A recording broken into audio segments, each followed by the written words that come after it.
So how do you find your purpose? We either know our purpose or it knows us.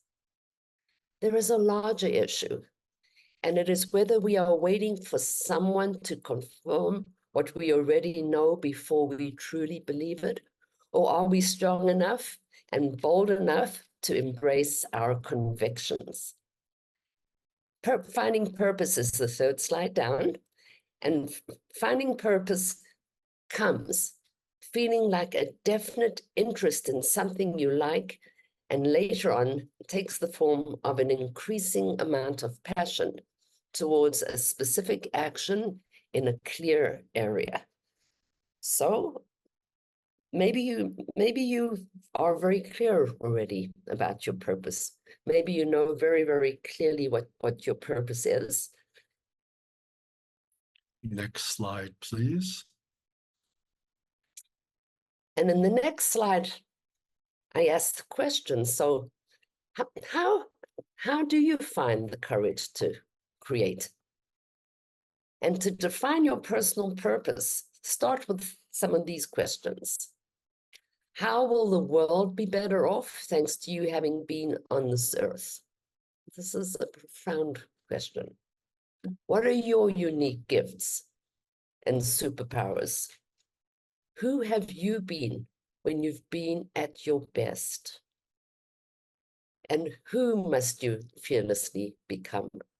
I really believe that all of us, all of the time, despite whatever is going on all around us, are connected to our purpose. It comes and it goes.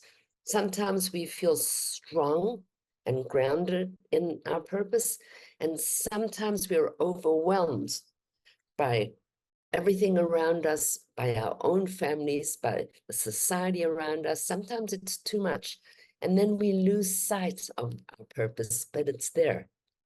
It's there, like a path that we know the way in when we come back to it. So we lose our connection to our purpose, we come back to it again. We know when we're in it. It's a physical feeling of being in the right place, in the right time, doing the right kind of work. Sometimes we're in it, sometimes we're not in it. Next slide, please.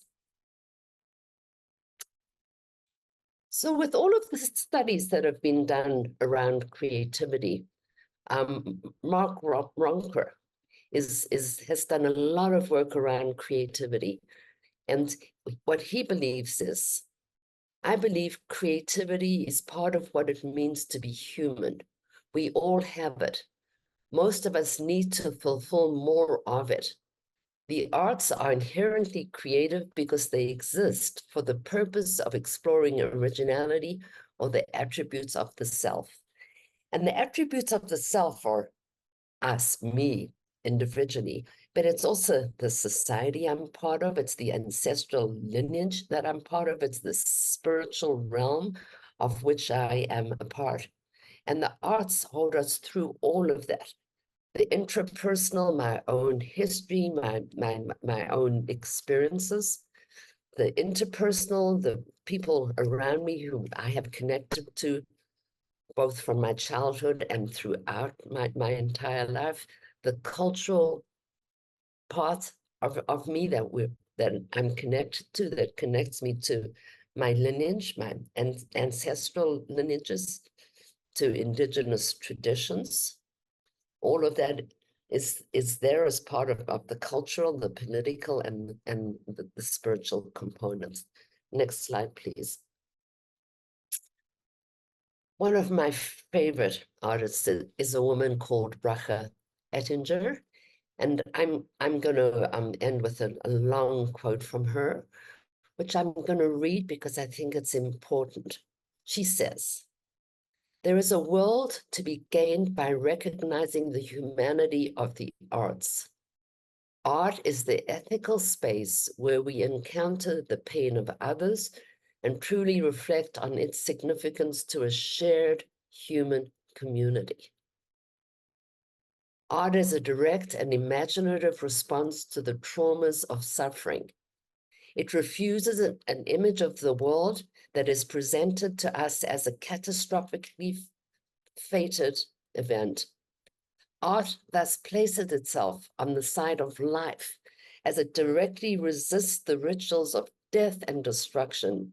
Indeed, as we confront more and more devastating spectacles of violence on a daily basis, it is with the arts that we truly enter into those most precious and fragile of ethical bonds that foreground the importance of love, compassion, and human togetherness. And here we are. This is exactly what we're doing. I feel like we're all of us connected in this web that is holding all of us in a common belief that Bracha Ettinger says so well. Next slide, we will finish with Ettinger, who says, there is a world to be gained by recognizing the humanity of the arts. Art is the ethical space where we encounter the pain of others and truly reflect on its significance to a shared human community. Art is a direct and imaginative response to the traumas of suffering. It refuses an image of the world that is presented to us as catastrophically fated. Art thus places itself on the side of life as it directly resists the rituals of death and destruction. Indeed, as we confront more and more devastating spectacles of violence on a daily basis, it is with the arts that we truly enter into those most precious and fragile of ethical bonds that foreground the importance of love, compassion, and human togetherness. So just for a moment, if we could go back to the full screen where we can see each other a little bit. I just want to close with doing something together, if that's possible.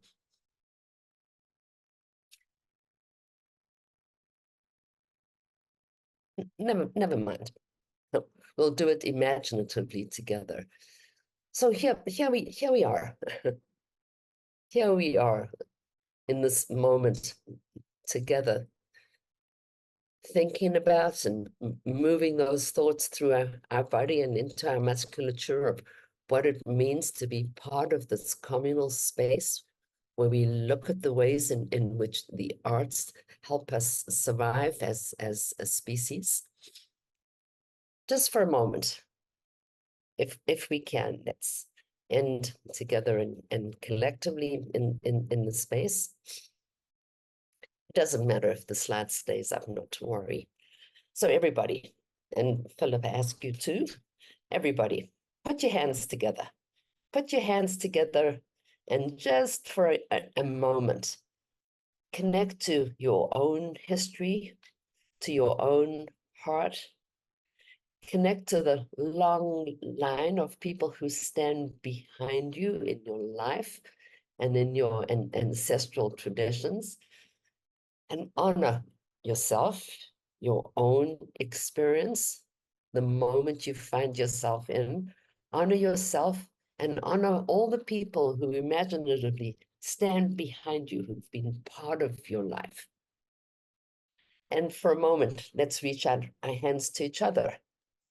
So we come into this conference, each of us with our own history of what we carry now, what we have carried, what our ancestors before us have carried.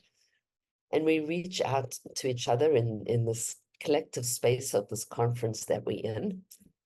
And then reach our hands to sky. So everybody, reach your hands out to sky and tap your feet. Tap your feet on the ground beneath you. Tap your feet on the ground beneath you and reach up to the sky. We live in this place between the ground, the earth that is beneath our feet somewhere, and to the sky that is above us somewhere. And we carry ourselves and we carry each other and we carry the people that we work with into the space along with us. Thank you, and I turn you over now to Philip.